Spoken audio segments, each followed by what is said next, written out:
नमस्कार. मी जयकर जाधव, माध्यमिक शिक्षक. तशी बालपणापासून थोडी संगीताची आवड असल्यामुळं मुलांसाठी पुस्तकातील कविता संगीतमय करून यूट्यूबच्या माध्यमातून आपल्यापर्यंत पोहोचवत असतो. तसं शालोपयोगी संगीतमय बरंच काही माझ्या जयकर जाधव या यूट्यूब चॅनलवर आपणाला पाहायला मिळतच आहे आणि आपण सर्वजण त्याचा आनंद घेत आहात. आपला उदंड प्रतिसाद आपल्या कमेंटच्या माध्यमातून मला मिळतो आहे. त्यापैकीच अलीकडे बऱ्याच कमेंट्स मला मिळाल्या की आपण काही पाठांचं प्रकट वाचन म्हणजेच अभिवाचन करून व्हिडिओ बनवावेत. त्यानुसार आपल्या विनंतीस मान देऊन मी इयत्ता 7वी मराठी पाठ्यपुस्तकातील पाठ क्रमांक 12 सलाम नमस्ते या पाठाचं प्रकट वाचन करत आहे. सर्व विद्यार्थ्यांनी याचा निश्चितच आनंद घ्यावा आणि सर्व गुरुजन शिक्षक बंधू भगिनींनी विद्यार्थ्यांना वर्गांमध्ये हा पाठ ऐकवावा ही विनंती. पाठाची मध्यवर्ती कल्पना अशी आहे.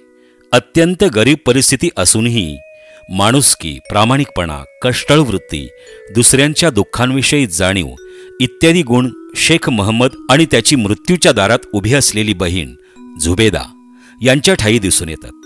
प्रस्तुत पाठामध्ये सुधामूर्ती यांनी अत्यंत हृदयस्पर्शी वर्णन केलेलं आहे.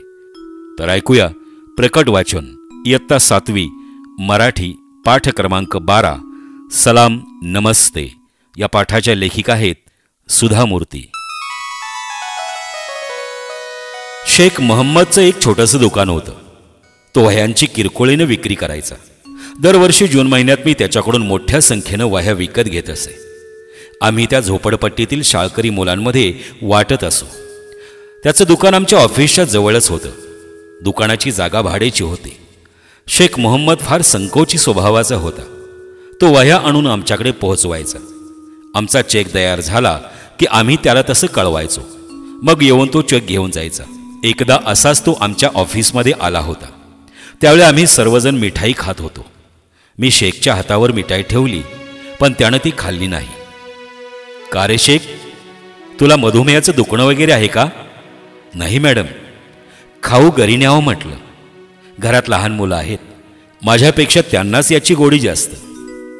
तुला किती मुलं आहेत? मी विचारलं. ती तेवढीशी मिठाई घरी जाऊन पुरली असती की नाही कोणास ठाऊक. मॅडम, मला एक मुलगी आहे. शिवाय माझी भाची पण माझ्याकडेच असते. का बरं? तुझी भाची तुझ्याकडे का असते? माझी बहीण जुबेदा विधवा आहे आणि ती आमच्याकडेच राहते. मला ते ऐकून शेखबद्दल वाईट वाटलं. तो एक छोटासा दुकानदार होता. तो काही खूप कमवत नव्हता. त्यामुळे त्याच्या कुटुंबाविषयी आणखी माहिती काढावीशी मला वाटली. जुबेदा काय करते? ती उत्तम शिवणकाम करते. ती आणि माझी बायको अशा दोघीजणी मिळून घरी शिवणाचा व्यवसाय करतात. अल्लाची मेहरबानी आहे. आमचं छोटंसं भाड्याचं घर आहे. आम्ही समाधानी आहोत. त्याचं ते उत्तर माझ्या हृदयाला स्पर्श करून गेलं. आजकालच्या जगात समाधान हा शब्द तसा दुर्मिळच झाला आहे. असेच काही महिने लोटल्याने एक दिवस शेखचा मला फोन आला. मॅडम, या खेपेला मला तुम्ही चेक ॲडव्हान्समध्ये देऊ शकाल का? का बरं शेख, काही खास कारण? होय मॅडम, जुबेदाला कॅन्सर झालाय आणि उद्या तिचं ऑपरेशन आहे.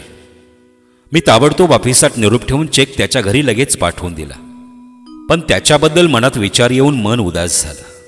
त्या ऑपरेशनचा खर्च भरपूर येणार होता. ती रक्कम जमा करण्यासाठी शेखची नक्कीच खूप धावपळ चालू असणार. पण तरीही त्यानं माझ्याकडे पैसे मागितलेले नव्हते. अनुभवानं मला बरंच काही शिकवले. आपल्या स्वतःच्या हिऱ्याच्या कुड्या पर्समध्ये लपवून गोरगरिबांसाठी निधी गोळा करायला आलेल्या बायका मी पाहिल्या आहेत. आपल्या मुलांना शिष्यवृत्ती मिळावी म्हणून ती मुलं अनाथ असल्याचं सांगताना चांगल्या सधन कुटुंबातल्या आईवडिलांना मी पाहिले. कितीतरी माणसं फाउंडेशनकडून मदत पदरात पाडून घेण्यासाठी आपल्या आईला निराधार ठरवून मोकळी होतात हेही मी पाहिले.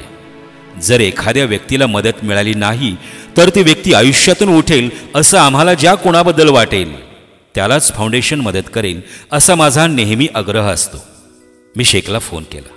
शेख, मला एक सांग, या ऑपरेशनच्या पैशांची काय व्यवस्था केली आहेस तू? मॅडम, मी जुबेदाच्या आणि माझ्या बायकोचे सगळे दागिने विकलेत. शिवाय बँकेकडूनही थोडं कर्ज घेतलं आहे. शेख, तू आम्हाला का नाही मदतीसाठी विचारलंस? मॅडम, मला निदान एवढं तरी परवडतंय.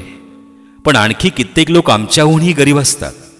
माझ्यापेक्षा त्यांना तुमच्या मदतीची जास्त गरज आहे. त्याचं ते उत्तर ऐकून मन हेलावलं. जास्त काही न बोलता मी त्याला दुसऱ्या दिवशी हॉस्पिटलची सर्व कागदपत्र घेऊन येण्यास सांगितलं. मी त्याला पुढे काही बोलायची संधीच दिली नाही. दुसऱ्या दिवशी सकाळी सगळी कागदपत्र घेऊन तो ऑफिसात आला. मी त्याला थोडा वेळ थांबायला सांगितलं. सगळी कागदपत्र नीट तपासून पाहिली आणि नंतर त्याला 50,000चा चेक लिहून दिला. त्याच्या चेहऱ्यावर आश्चर्य होतं. मॅडम, तुमच्याकडून एवढे पैसे मिळतील असं मला वाटलंच नव्हतं. तुम्ही माझ्या संकटात आपलं माणूस समजून मदतीला धावून आला आहात. हे असलं बोलणं मी सहसा फारसं मनावर घेत नाही. जेव्हा कधी मी गरजूंना मदत करते तेव्हा ते मला असं काहीतरी म्हणतातच. पण एकदा त्यांची गरज भागली, संकटातून मुक्तता झाली की ते बोलण्याचं सुद्धा कष्ट घेत नाहीत. असेच काही दिवस लोटले. ऑपरेशन व्यवस्थित पार पडल्याचा निरोप शेखनं आमच्या ऑफिसात ठेवला होता. त्यानंतर बरेच दिवस त्याच्याकडून काहीच बातमी कळली नाही. आमचंही त्याच्याकडे काही काम निघालं नव्हतं. एक दिवस सकाळच्या वेळी मी ऑफिसात पाऊल टाकलं आणि रिसेप्शन काउंटरपाशी शेख थांबलेला मला दिसला. त्याच्याबरोबर 4 वर्षाची छोटीशी मुलगी पण होती.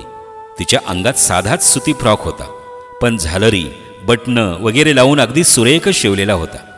तिच्या केसांना भरपूर तेल लावून चापून चुपून एक पोनीटेल बांधली होती. शेखचा चेहरा दुःखी दिसत होता. काय शेख, कसा आहेस तू?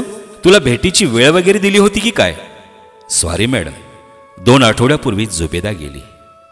तुम्ही तिला इतकी मदत केली, पण तिचं नशीबच खोटं. खरं तर तुम्हाला येऊन भेटायची, तुम्हाला सलाम करायची खूप इच्छा होती तिची, पण अल्लानं तिला नेलं. मी तिच्या मुलीला घेऊन आलोय, ही तबस्सुम. मी तबस्सुमकडे पाहिलं. हे एवढं मोठं ऑफिस, ही सभोवताली एवढी सगळी अनोळखी माणसं. बिचारी बावरली होती. त्या अनाथ मुलीकडे पाहून मला वाईट वाटलं. आपल्या नशिबात काय वाढवून ठेवलंय याची तिला कल्पनाही नव्हती. तिच्या मामानं तिला सांगितलं, बेटी, मॅडम को सलाम करो. त्याबरोबर त्या पोरीनं आपले इवलेसे हात उचलून मला सलाम केला. माझ्या तोंडून शब्द फुटेना. शेखनं डाव्या हाताच्या बोटांनी डोळे पुसले आणि खिशातून एक पाकिट काढलं. मॅडम, हे तुमच्यासाठी आहे. जुबेदानं पाठवलं. मला यायला उशीर झाला त्याबद्दल सॉरी हं. मी तो लिफाफा उघडला. आत 3,000 रुपये होते. मी गोंधळून शेकडे पाहिलं. मॅडम, तुम्ही 50,000 रुपये दिले होते, पण जुबेदाचं ऑपरेशन आणि औषध पाण्यासाठी फक्त 47,000च खर्च आला. आपण आता यातून काही वाचत नाही हे जेव्हा जुबेदाला समजलं तेव्हा ती म्हणाली, आपण उरलेले पैसे मॅडमना परत करू, निदान दुसऱ्या कोणाच्या तरी उपयोगाला येतील. एखादा नशिबवान असेल, त्याचा जीव तरी वाचेल. आता हे पैसे माझ्यावर खर्च करून वाया घालवायला नकोत आपण. माझ्या नकळत माझ्या डोळ्यातलं पाणी गालावरून वाहू लागलं. मी जुबेदाला कधीच भेटले नव्हते, पण दुसऱ्यांविषयी तिच्या मनातली ही कळकळ पाहून मी थक्क झाले.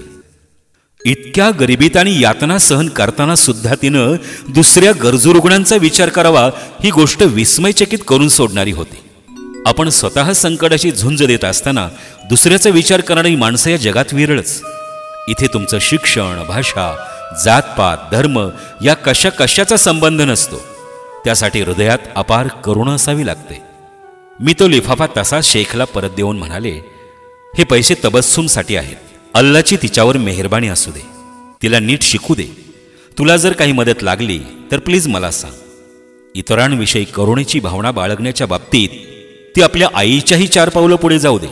आपली ही जी भूमी आहे ना, ती श्रीमंत का आहे माहीत आहे? सोन्याच्या किंवा हिऱ्याच्या खाणी तिच्या पोटात आहेत म्हणून नव्हे. या झुबेदासारख्या लोकांच्यामुळेच तिचं ऐश्वर वाढणार आहे. तबस्सुम नुसती तिथे बसली होती. तिला काहीच कळत नव्हतं. माझे शब्द पचनी पडणं शेखलाही कठीण जात होतं. असा हा सुधा मूर्ती यांनी लिहिलेला अत्यंत सुंदर पाठ सलाम नमस्ते या पाठाचं आपण प्रकट वाचन ऐकलं. तर विद्यार्थी मित्रांनो, आपण हे वाचन पुन्हा पुन्हा ऐका आणि अशा पद्धतीनं पाठाचं वाचन करायला शिका. धन्यवाद.